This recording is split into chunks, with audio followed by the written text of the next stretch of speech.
Bonne nouvelle pour les pèlerinages en Terre Sainte, les statistiques du Centre d'information chrétien montrent une augmentation constante avec des chiffres records pour janvier 2018. Du 20 au 28 janvier, la semaine de prière pour l'unité des chrétiens aura lieu dans l'hémisphère nord. Le thème choisi pour cette année est « Ta main droite, Seigneur, magnifique en puissance ».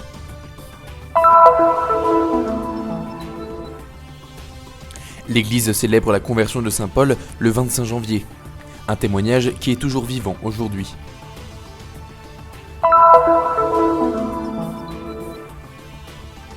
Les initiatives de ATS Pro Terra Sancta en faveur des chrétiens locaux à Bethléem impliquent les enfants, les étudiants du collège Terra Sancta et toutes les familles.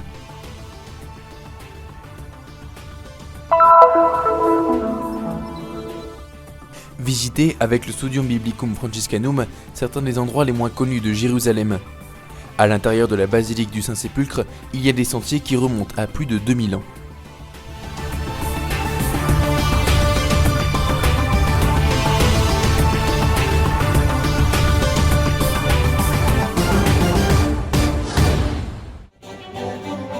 À Jérusalem, en janvier 2018, la température varie entre 9 et 17 degrés, mais celle du thermomètre du nombre de pèlerins ne cesse de croître. Confirmant les données du ministère du Tourisme d'Israël, Thomas Doubiel, directeur du Centre d'information chrétienne, donne de bonnes nouvelles. En janvier 2016, 390 groupes ont réservé une messe dans les sanctuaires, avec la participation de 11 000 pèlerins. Confirmant les données du ministère du Tourisme d'Israël, Thomas Doubiel, directeur du Centre d'information chrétienne, donne de bonnes nouvelles. En janvier 2016, 390 groupes ont réservé une messe dans les sanctuaires, avec la participation de 11 000 pèlerins. En 2017, au cours de la même période, 16 000 pèlerins sont arrivés en 529 groupes. Mais en janvier 2018, le nombre de groupes est passé à 770 pour un total de 26 000 pèlerins. Doppio. Le nombre de catholiques a doublé en 2018, dit le père Thomas. Mais des groupes d'autres dénominations chrétiennes sont également en train de demander de prier dans les sanctuaires.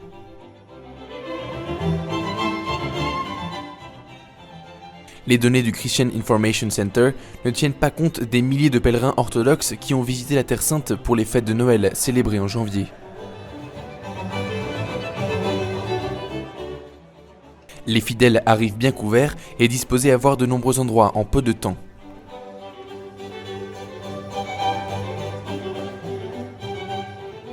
Dans la basilique du Saint-Sépulcre, le sacristain de la chapelle latine confirme l'augmentation des messes célébrées. À cette période de l'année, il y a surtout des pèlerins asiatiques, comme ce beau groupe de Corée du Sud que nous avons rencontré dans la basilique. Siamo stati molto bene, piena grazia di Dio, abbiamo visitato tanti santuari. Avec la grâce de Dieu, nous avons visité les sanctuaires et vécu une belle expérience spirituelle. Nous venons de célébrer dans la chapelle et nous avons un cœur plein de joie. J'espère que d'autres groupes viendront aussi expérimenter la rencontre avec le Seigneur Jésus. Abbiamo sentito bene, spiritualmente abbiamo incontrato il Signore Gesù Cristo. Ici aussi, nous avons rencontré un groupe de pèlerins du Portugal, avec des prêtres déjà habillés pour célébrer la messe. Je pense que chaque chrétien devrait venir en Terre Sainte et économiser de l'argent pour visiter les lieux saints. C'est un investissement pour la vie. En décembre, l'administrateur apostolique du patriarcat latin, Monseigneur Pizzaballa, et le custode de Terre Sainte, le père Francesco Patton, ont lancé un appel. « Pèlerins, n'ayez pas peur, venez en Terre Sainte ». Visiter les lieux saints est une expérience unique et aide également les chrétiens locaux. Même le frère Vitor Rafael, commissaire de la Terre Sainte au Portugal, a lancé un appel. N'oublions pas que les communautés chrétiennes de Bethléem ont besoin de beaucoup d'aide de la part des pèlerins du monde entier. N'ayez pas peur, venez à Bethléem. Não tenham medo, venham a Belém.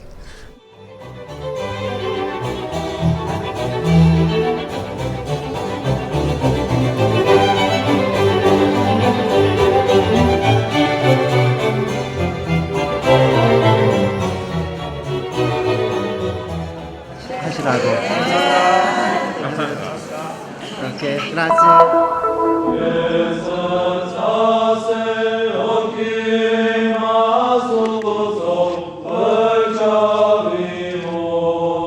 Selon les statistiques du Centre pour l'étude des nouvelles religions, le christianisme est la religion la plus répandue dans le monde avec 2,5 milliards de fidèles. La variété de ceux qui croient en Jésus-Christ en tant que Messie est grande. Seulement à Jérusalem, on trouve des orthodoxes, des catholiques, des arméniens, des syriaques, des coptes, des éthiopiens, des anglicans et des luthériens. À partir du 20 janvier, dans le cadre de la traditionnelle semaine de prière pour l'unité des chrétiens dans la ville sainte, tous se rassemblent dans une église différente chaque jour. Le thème choisi pour cette année est « Votre main droite, Seigneur, admirable pour sa force », en référence aux nouvelles formes d'esclavage. La schiavitù innanzitutto del peccato, delle conseguenze del peccato, in tutte le forme purtroppo. Aujourd'hui, les formes d'esclavage sont nombreuses dans la vie sociale, même ici au Moyen-Orient. Le mot esclavage évoque des situations politiques et sociales très graves, dans lesquelles nous, chrétiens, sommes invités à apporter une parole d'espoir. La parola schiavitù, la parola ci richiama a situazioni politiche, situazioni sociali molto gravi, dove noi cristiani siamo chiamati a portare una parola di speranza. Parmi les lieux qui accueillent les prières se trouve la cathédrale de Saint-Jacques, une église du XIIe siècle située dans le quartier arménien.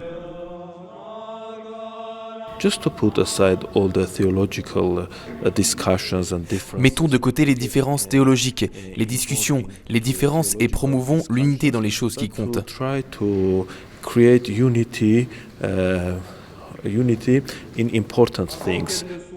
Des rituels différents ainsi que les langues, mais un objectif unique. Toujours dans l'église luthérienne du Rédempteur, située près de la basilique du Saint-Sépulcre, des chrétiens de différentes dénominations se sont rassemblés pour prier. Qui préside la célébration est l'évêque nouvellement établi dans la Nouvelle Sainte.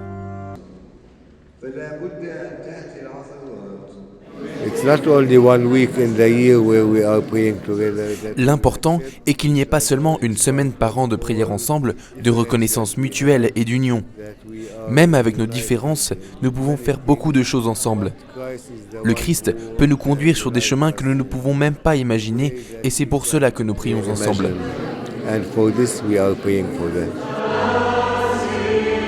Et cette unité est nécessaire avant tout dans le contexte actuel du Moyen-Orient. De plus en plus, nous, tous les chrétiens, toutes les dénominations, toutes les congrégations, sentons que nous ne pouvons pas être divisés parce que notre nature en Jésus-Christ est d'être un. La division n'est pas normale, elle va à l'encontre de notre nature, qui est d'être un comme le Père avec le Christ.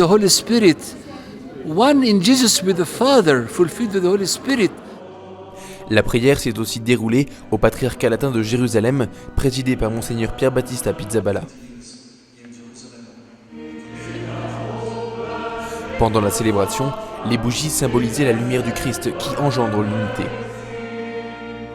L'unité existe déjà, parce que l'Église du Christ est une. C'est nous les hommes qui devons la reconstruire selon la volonté de Dieu.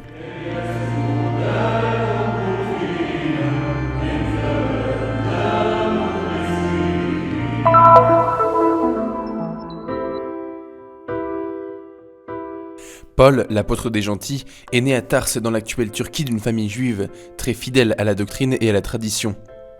Son père a acheté la citoyenneté romaine, ce qui était possible à ce moment-là, et Saul est donc né comme un citoyen romain. Il a été envoyé à Jérusalem où il a étudié à l'école de Gamaliel. Au début du christianisme, il est devenu un persécuteur inflexible des chrétiens. Cependant, un jour, comme le raconte le livre des apôtres, il a fait l'expérience d'une forte rencontre avec le Christ sur la route de Damas. Il reçut la mission d'aller proclamer la parole à tous les hommes, d'abord à Antioche et en Asie mineure, puis en Grèce et à Rome. Paul est l'une des figures les plus connues de la première génération chrétienne, à la fois pour ses lettres et pour ses voyages, racontés dans le livre des Actes des Apôtres. Accusé de pratiquer une religion illicite, il a été jugé et condamné à mort. 3 sources différentes indiquent le lieu de son martyre à Rome. Dans la capitale italienne se dresse la grande basilique Saint-Paul hors les murs. La ville, symbole du changement de vie de l'apôtre, est victime d'attaques même aujourd'hui. À Damas, la capitale de la Syrie, l'église de la Custodie de Terre Sainte dédiée à la conversion de Saint Paul a été frappée par des bombardements début janvier. Les dégâts n'ont été que matériels, il n'y a pas eu de victimes, contrairement à ce qui est arrivé au patriarcat gréco-melkite où une trentaine de bombes sont tombées sur la cathédrale et sur le siège patriarcal. 5 personnes au moins ont été touchées.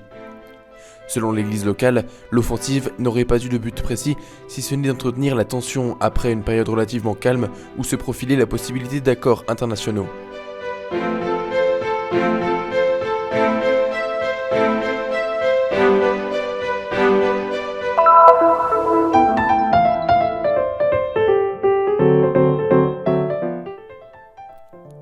Ce 20 janvier à Bethléem était un samedi de nouvelles inaugurations. Le custode de Terre Sainte Francesco Patton a béni plusieurs structures, agrandies ou réaménagées grâce à des projets d'agrandissement ou de rénovation de l'ONG ATS Pro Terra Sancta au service de la communauté chrétienne locale, en particulier des plus jeunes. Le projet Libre de jouer avait pour but de reconstruire le terrain de jeu du centre paroissial de Bethléem qui était en très mauvais état. Le sol était cassé et certains jeux étaient rouillés. Il donne ainsi aux familles et aux enfants un endroit coloré, en ordre et propre pour jouer en toute sécurité. L'initiative a pu se concrétiser grâce à la contribution de Caritas Antoine de Padoue et de quelques donateurs privés de ATS Pro Terra Sancta. Les travaux comprenaient le remplacement et l'ajout de nouveaux jeux et l'aménagement d'un sol partiellement anti-choc et partiellement en gazon synthétique à la place du béton. L'intention est d'offrir aux habitants une nouvelle occasion de se retrouver dans un lieu de rencontre historique pour les chrétiens de Bethléem. Ce parc est très important pour les chrétiens et les enfants de Bethléem, car il est à l'intérieur d'un centre qui couvre beaucoup de secteurs d'aide à la personne. Social, jeunesse, service aux femmes, c'est un lieu de rencontre pour tout le monde, un endroit sûr, beau, qui est maintenant encore plus beau.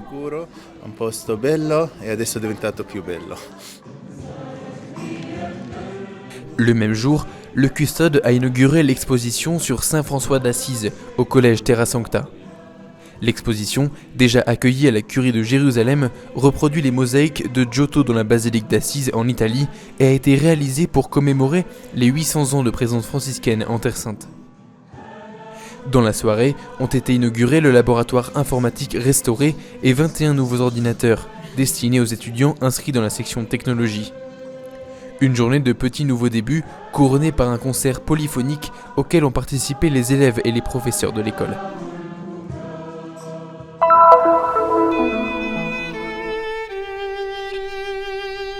Jésus a souffert à l'extérieur de la porte, dit saint Paul dans la lettre aux Hébreux.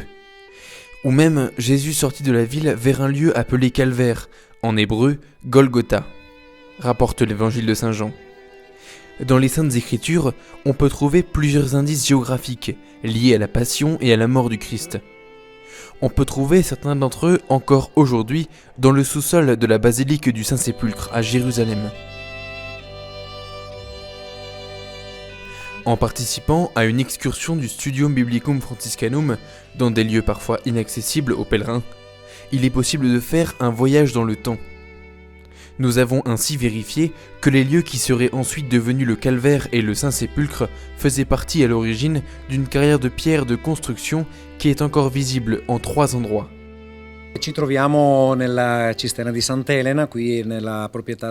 Nous nous trouvons dans la citerne de Sainte-Hélène, propriété des Coptes, l'église égyptienne. Ici, nous pouvons voir la transformation d'une carrière de pierre avec ses coupes en une citerne d'eau, qui recueille l'eau, évidemment, celle d'aujourd'hui.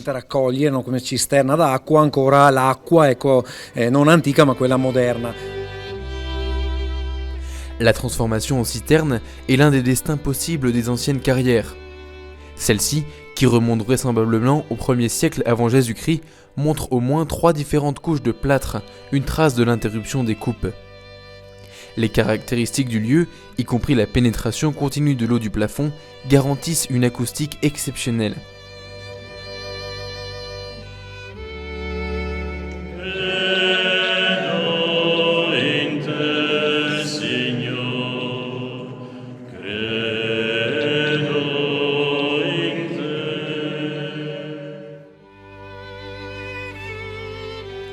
En descendant sous la chapelle arménienne de la basilique du Saint-Sépulcre, vous pouvez voir une autre trace de l'ancienne carrière. Le même type de roche affecte toute la région. Par conséquent, il est probable que ce soit la même roche dans laquelle le tombeau de Jésus a été taillé. Siamo nella cappella di Sant'Elena e San Disma, uno dei due ladroni che vengono crocifissi con Gesù. Nous sommes dans la chapelle de Sainte-Hélène et Saint Dismas, un des deux larrons qui ont été crucifiés avec Jésus. Au fond, nous avons la chapelle de Saint-Vartan, où l'on trouve une autre zone dédiée à la coupe et à la taille de la pierre. La tradition de l'église a ici de très grands lieux de pèlerinage, dont on trouve des signes de l'époque byzantine, tels que ce graffiti de Domine Ivimus, un bateau stylisé qui dit être arrivé au lieu saint, et avec les croix que l'on trouve le long de l'escalier descendant dans cette zone où chaque pèlerin a laissé son vœu confié à la passion du Seigneur. In discesa in quest'area qui, dove ogni pellegrino lasciava il voto proprio affidato alla passione del Signore. La chapelle latine de Sainte-Hélène est l'endroit où, selon la tradition, la Sainte Croix a été trouvée. Des bois des crucifix étaient en effet jetés ici. La couleur plus foncée des roches et des traces de fresques sur les murs sont un autre signe de la dévotion qui s'est prolongée au cours des siècles et un indice de l'historicité des évangiles.